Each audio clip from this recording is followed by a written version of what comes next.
My name's Kit Smith, and I'm from Excelsior Springs, Missouri. My family of 5 has grown with 5 more grandchildren. I was in the U.S. Navy from 81 to 87.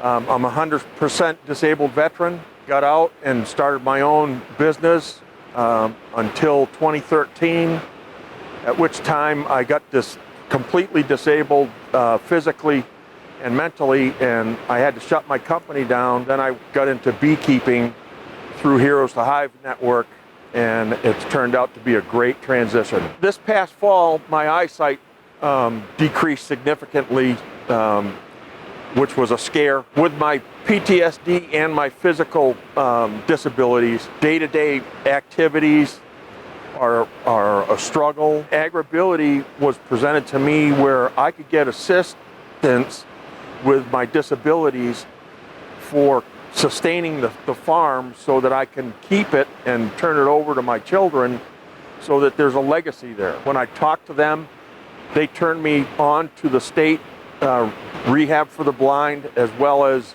the VA's Rehab for the Blind program, and I'm getting exceptional assistance from both of those programs to get assistive devices which will help me in my day-to-day things that I do, my research on the computer, as well as on the farm. AgrAbility, which was brought forward through the Heroes to Hive program, have stepped in and taken me by the hand to lead me in the direction I need to go to keep my farm. And if you're a veteran and a disabled veteran farmer, you should get in touch with AgrAbility and they will help you.